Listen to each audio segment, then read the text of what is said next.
మీ సంతాన కలను నిజం చేసుకునేందుకు ఈ రోజే 49 సంప్రదించండి 9390501418. బుల్లితెరపై అత్యంత క్రేజ్ ఉన్న రియాలిటీ షో బిగ్ బాస్ ఇప్పటికే తెలుగులో 9 సీజన్స్ కంప్లీట్ చేసుకున్న ఈ షో ఇప్పుడు 10వ సీజన్ స్టార్ట్ కాబోతోంది. ఈసారి దశావతారం అంటూ సరికొత్తగా ఉండనుంది. రూల్స్ సైతం మారనున్నట్లు టాక్ వినిపిస్తోంది.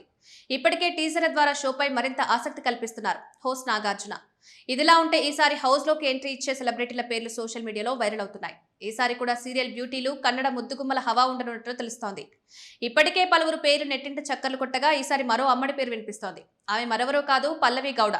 తెలుగు ప్రేక్షకులకు ఈ ముద్దుగుమ్మ సుపరిచితమే. పసుపు కుంకుమ సీరియల్ ద్వారా తెలుగు తెరకు పరిచయమైంది. అందులో తన నటనతో ఆకట్టుకుంది. తర్వాత సావిత్రి సీరియల్ ద్వారా మరోసారి మెప్పించింది. అయితే ఈ రెండు సీరియల్స్ లో కథానాయికగా అలరించిన యమ్మడు చదరంగం అనే సీరియల్లో మాత్రం విలన్ పాత్రలో అదరగొట్టింది. సీరియల్స్ ద్వారా మంచి క్రేజ్ సొంతం చేసుకున్న ఈ ముద్దుగుమ్మను ఒకప్పుడు తెలుగు ఇండస్ట్రీ బ్యాన్ చేసింది. ఈ విషయాన్ని గతంలో స్వయంగా పల్లవి గౌడ బయటపెట్టింది.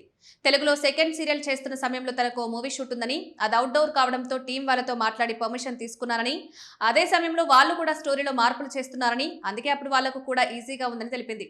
అయితే వాళ్ళతో అగ్రిమెంట్ లో విషయం ఉందని, ఈ సీరియల్ టెలికాస్ట్ ఎపిసోడ్ అయిపోయే వరకు నేను తెలుగులో ఏ సీరియల్ చేయకూడదని అందులో ఉందని, కానీ షూట్ కోసం బెంగళూరు వెళ్లాల్సి వచ్చి అక్కడే 25 రోజుల పాటు బ్లాక్ అయిపోయారని, దీంతో అదే సమయంలో సీరియల్ యాజమాన్యం తనను ఇబ్బంది పెట్టిందన్నారు. తనకు పేమెంట్ ఇవ్వకపోయినా 2 నెలలు పనిచేశారని, అగ్రిమెంట్ ఇవ్వకపోతే వేరే సీరియల్ చేస్తారని చెప్పారని, దీంతో తనను బ్యాన్ చేశారని చెప్పుకొచ్చింది. కొన్నాళ్ల పాటు తెలుగు ఇండస్ట్రీకి దూరంగా ఉండిపోయింది పల్లవి గౌడ. ఇటీవలే నిండు నూరేళ్ల సావాసం సీరియల్ ద్వారా తెలుగు తెరకు పరిచయమైంది. ప్రస్తుతం ఈ అమ్మడి పేరు నెట్టింట వైరల్ అవుతోంది. త్వరలోని స్టార్ కానున్న బిగ్ బాస్ 10లోకి ఎంట్రీ ఇస్తుందని ప్రచారం. ఈ షో కోసం ఈ బ్యూటీకి భారీగానే రెమ్యునరేషన్ ఇస్తున్నట్టు టాక్. అయితే దీనిపై ఇప్పటి వరకు ఎలాంటి క్లారిటీ రాలేదు.